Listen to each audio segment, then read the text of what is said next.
I wonder if you could just describe your own first experience trekking through Africa and how that has influenced the building and creation of Abercrombie and Kent. Well, it's lovely to be with you this evening. Yes, when I was 16, I had a motorbike and I decided to drive it from Nairobi to Cape Town. It took like one day to plan it, and I left with a shell map and some biltong and some raisins. And 3 months later, I reached Cape Town, and that convinced me forever that I should leave this life forever and take people on crazy and wonderful and exotic experiences. All right, well, let's talk about some of those crazy and exotic experiences. You know, one place to start is always the most expensive kinds of trips if you have that kind of lucre. Let's talk about the $100,000 around the world, I think, what, 24 days? Well, we're so excited about the Abercrombie & Kent around the world trip by a private jet, which has 50 lie-flat seats. We'll be leaving, and we go to Machu Picchu, and then we go on to Easter Island, Samoa, the great paradise there, on to Sydney, where we have a private dinner and a private show. And then we go on to go on to Agra, and then Istanbul, and finally we end up in the Sahara Desert, where I will actually meet the group myself, and Marrakesh, and then finally that finishes the trip. But it's 23 days, and I'm really excited about it. It leaves in September.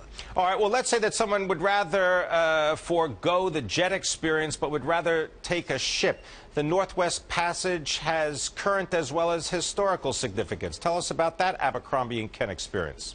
Oh, well, that has to be one of the greatest adventures of the world. We follow the old Arctic explorers. Amundsen was there in 1906.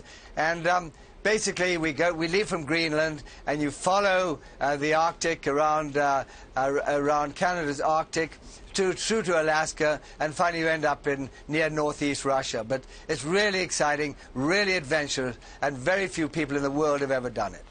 The Great Migration Safari includes not only the chance to gaze upon some of the world's most exotic animals, but also to do it in a particular style. I'm wondering if you can describe what someone who signs up for the Great Migration Safari would experience. Well, what they're going to see is immediately about 1.3 million wildebeest. That's million. 600,000 zebras. And we actually have this wonderful Abercrombie & Kent luxury camp, which has everything in it. You know, you have your own loos, you have your own basically really cabins with everything inside it, your own land cruisers, your guides. You see lions, you see leopards, you see hyenas, you see cheetah. It's actually the world's most famous trip to do, and you have to see these animals in your lifetime. Now, one of the places that many people would like to see is the Galapagos. You have a lot of experience taking people there. Explain how Abercrombie & Kent makes that trip different. Well, I went to the Galapagos many, many years ago, and I decided we should have our own ship where you can actually go through all the different islands, and then you can either snorkel, or if you're experienced, you can dive. And literally, I've dived there with 50 hammerhead shark above me, but you don't have to do that. But it's really magnificent. See the boobies. It's really an incredible place, and nothing has changed since Darwin was there. It's really phenomenal. Now, as far as traveling to areas that perhaps were off bounds, out of bounds for travelers, Myanmar and the Irrawaddy in, well, what used to be called Burma, that's also on the schedule. Well, absolutely. And again, you know, I've been in Myanmar for many years, but I decided that we had to build our own ship. So we'll have our own ship, the Sanctuary Ananda, which will be launched in November, which will go all the way up the Irrawaddy and the Chinwin. And it'll be able to give you incomparable sights of everything, plus the luxuries of really a first-class ship.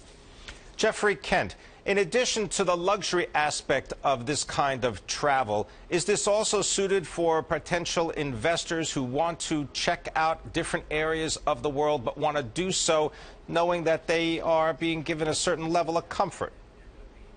Well, I think, you know, I mean, many people want to travel to these unusual places, but what they also want is comfort, and they also want an assurance of safety that basically, you know, we've always checked it out. I've been to every place myself. We had the brand of Abercrombie & Kent on it. And I think, you know, those two things really concern investors. And also we can introduce them to key people should they wish to really study that aspect on their trip. Now, Geoffrey, we've been speaking earlier about President Obama's speech at 9 p.m. Eastern to speak about the Middle East and U.S. involvement there. As someone that has been to many of these regions all over the world, have you seen any changes in the popularity of going to the Middle East or even going to Russia as these geopolitical events unfold? Well, unfortunately, we have. Obviously, you know that since Abercrombie Kent does suffer from for geopolitical reasons, we have seen. But I have to say that Egypt is coming back very, very strongly, and Jordan, and so I feel really encouraged about that part of the world again, in that area of Egypt and Jordan. And just last point to you, Geoffrey Kent, your own experience.